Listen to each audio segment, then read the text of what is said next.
Hello guys, मेरा नाम अनमोल कुमार है। मैं आप लोगों को आज मिरर फॉर्मूला प्रूव करूंगा।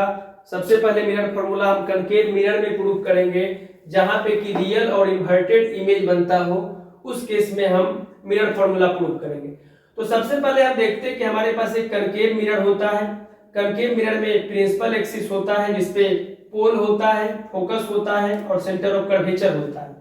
अब हम क्या करते हैं कि यहाँ पे ऑब्जेक्ट रखा गया है बियॉन्ड सी, जो ए बी है ये ऑब्जेक्ट है। अब जब ऑब्जेक्ट हमने रखा तो एक क्या कर रहे हैं कि ऑब्जेक्ट से होते हुए मिरर पे इंसिडेंट रे डाला गया और लॉ के अकॉर्डिंग ये जो है फोकस से होकर के रिफ्लेक्ट होती है। उसके बाद हमने ऑब्जेक्ट से होते हुए सेंटर ऑफ कर्वेचर होते हुए मिरर पे इंसिडेंट रे डाला और हमने देखा कि ये इंसिडेंट रे रिफ्लेक्ट होकर के वापस मतलब रिटर्निंग जो हुआ है वो सेंटर ऑफ कर्वेचर से ही हो गया। उसके बाद हमने क्या किया कि मिरर ऑब्जेक्ट से होते हुए पोल पे हमने इंसिडेंट रे डाला और पोल से टकराने के बाद वो जो रे था वो ऑब्जेक्ट से होते हुए निकल गई। लेकिन इसमें एक नियम इसमें भी है कि अगर पोल पे इंसिडेंट रे डाला जाता है और वो रिफ्लेक्ट हो जाती है तो यहाँ पे angle of incidence equal to angle of reflection होता है, यानी angle I equal to angle R हो जाता है। अब इसमें कुछ देखिए, जो पीएफ जो है उसे हम एफ से डिनोट करते हैं, क्योंकि एफ फॉर फोकल लेंथ। उसके बाद पीबी डैश हमारा है, यानी बी डैश पे हमारा इमेज बना है सी और एफ के बीच में। जब भी हम बियॉन्ड सी ऑब्जेक्ट को रखते हैं तो हमारा इमेज एफ और सी के बीच बनता है और वो इमेज है ए डैश बी डैश। तो इमेज का जो डिस्टेंस पोल से होता है उसे डिस्टेंस ऑफ इमेज कहते हैं, जिसे भी से डिनोट किया जाता है। उसके बाद P से C, यानी P से C का जो डिस्टेंस है वो रेडियस ऑफ कर्वेचर कहलाता है, जिसे R से डिनोट किया जाता है और R इक्वल टू 2f होता है। उसके बाद P से B का जो डिस्टेंस होता है वो डिस्टेंस ऑफ ऑब्जेक्ट है, क्योंकि यही इसी B पॉइंट पर ही ऑब्जेक्ट रखा हुआ है। तो ये वाला जो है इसे डिस्टेंस ऑफ ऑब्जेक्ट यानी U से डिनोट किया जाता है। तो आइए इसमें समझते हैं, इसको डिराइव करेंगे कि मिरर फॉर्मूला कैसे निकाला जा सकता है। तो सबसे पहले हमने क्या किया कि यहाँ पे हमें दो राइट ट्रायंगल दिख रहा है, एक ABC और दूसरा A dash B dash C। तो हमने लिया in triangle ABC and in triangle A dash B dash C। इसमें हमने क्या देखा कि एंगल B और एंगल B डैश दोनों इक्वल है, क्योंकि दोनों 90 डिग्री का है। उसके बाद हमने नेक्स्ट एंगल देखा कि एंगल ACB और angle A dash CB dash ये दोनों एंगल वर्टिकली अपोजिट एंगल है। और हम ये जानते हैं कि अगर किसी भी ट्रायंगल का दो एंगल आपस में इक्वल हो तो तीसरा एंगल अपने आप इक्वल हो जाता है, क्योंकि तीनों एंगल का जो सम होता है किसी भी ट्रायंगल में वो 180 डिग्री होता है। तो इस तरह से दो एंगल हमारा इक्वल हो गया तो तीसरा अपने आप हो जाएगा। तो इस तरह से ट्रायंगल ABC जो है वो सिमिलर है triangle A dash B dash C। और हम ये भी जानते हैं कि जब दो ट्रायंगल आपस में सिमिलर हो तो उसका कॉरस्पॉन्डिंग साइड का रेशियो भी इक्वल होता है। जैसे AB और A डैश B डैश ये दोनों कॉरस्पॉन्डिंग साइड है, तो AB अपॉन में A डैश B डैश बराबर BC अपॉन में B dash C, equation first. इसी तरह हमने दूसरा ट्रायंगल भी लिया, एक दूसरा ट्रायंगल हमारा जो बन रहा है ABP, तो हमने ट्रायंगल ABP लिया और यहाँ पे जो दूसरा बन रहा है A dash B dash P, तो इन दोनों ट्रायंगल को हमने लिया। इसमें भी हम इसको सिमिलर प्रूफ करेंगे। तो चलिए कैसे करते हैं, देखिए इसमें भी एंगल B और एंगल B डैश है जो कि दोनों 90 डिग्री का है, तो ये दोनों इक्वल हो गया।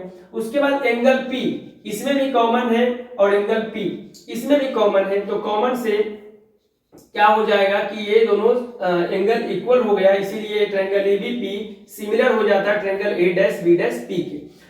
अब देखिए दोनों अगर सिमिलर हो गया तो इसका भी कॉरस्पॉन्डिंग साइड का रेशियो सेम होगा, AB अपॉन में A डैश B डैश बराबर BP ये ABP का बेस है, तो BP अपॉन में A dash B dash P का बेस B डैश P है, तो B dash P equation second आ गया। From equation first and second की बात करें तो हमारा आप देख सकते हैं इक्वेशन फर्स्ट और सेकंड में यहाँ LHS इक्वल है, तो RHS क्या हो जाएगा, अपने आप इक्वल हो जाएगा from equation first and second से। तो यहाँ पे हो गया BC अपॉन में BC upon B dash C equal to BP upon B dash P। तो BC को हम लिख सकते हैं, BC ये वाला जो लेंथ है ये BC होता है, तो BC को लिख सकते हैं PB माइनस PC अपॉन में B डैश सी को लिख सकते हैं पीसी माइनस पीबी डैश बराबर इधर जो था BP upon B dash P as it is इसको उतार दिया। अब क्या होगा पीबी आप देख सकते हैं यहाँ पे पी से लेकर के बी का जो डिस्टेंस है ये यू होता है और यू होता है, लेकिन साइन कन्वेंशन जब आप पढ़िएगा तो उसमें आपको बताया जाएगा कि किसी भी मिरर का जो लेफ्ट साइड है, लेफ्ट साइड को हम पॉजिटिव लेते सॉरी निगेटिव लेते हैं और राइट साइड को पॉजिटिव लेते हैं।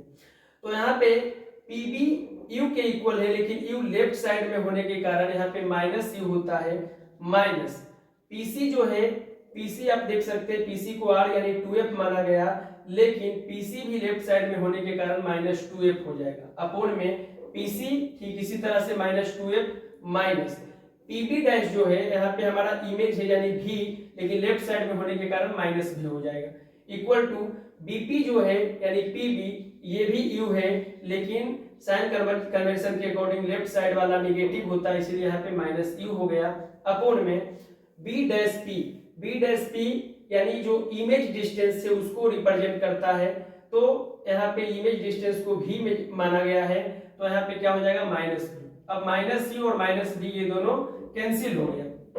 उसके बाद हम देखते हैं कि minus you minus minus plus 2f upon में माइनस 2f प्लस भी बराबर यू बटे बी।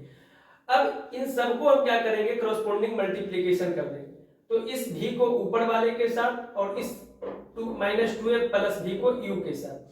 तो आइए समझते हैं माइनस यू को भी से किया गया मल्टीप्लाई तो माइनस यू भी प्लस 2f को भी से किया गया तो 2f भी इक्वल टू u को माइनस 2f से किया गया तो माइनस 2uf प्लस u को भी से किया गया तो u भी। अब देखिए क्या करते हैं यहाँ पे हमारे पास 2f भी है और इधर माइनस 2uf माइनस में इधर आकर के 2f प्लस में हो जाएगा इक्वल टू इधर u भी था और ये माइनस जब इधर आता है तो प्लस u यानी 2u भी आ गया।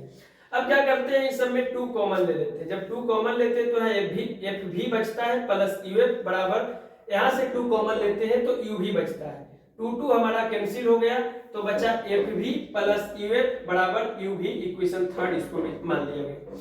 अब क्या करते हैं इक्वेशन थर्ड को u भी f से डिवाइड कर देते हैं, तो देखिए f भी अपोन में u भी f प्लस uf अपोन में u भी f इक्वल टू u भी अपोन में u भी f f कट गया v कट गया u कट गया f कट गया u कट गया v कट गया, तो हमारा बचा 1 by u plus 1 by v equal to 1 by f।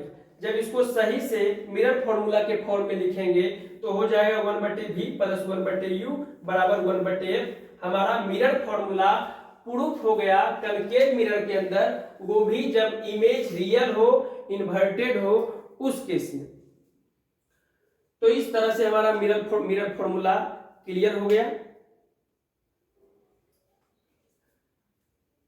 आगे हम प्रूफ करेंगे कि कनकेव मिरर में ही मिरर फॉर्मूला प्रूफ करेंगे, लेकिन वहां पे जो रियल के जगह पे वर्चुअल इमेज बनेगा और इन्वर्टेड के जगह इरेक्ट, यानी वर्चुअल और इरेक्ट इमेज के लिए कनकेव मिरर के अंदर मिरर फॉर्मूला हम डेराइव करेंगे। तो सबसे पहले तो ये हो गया।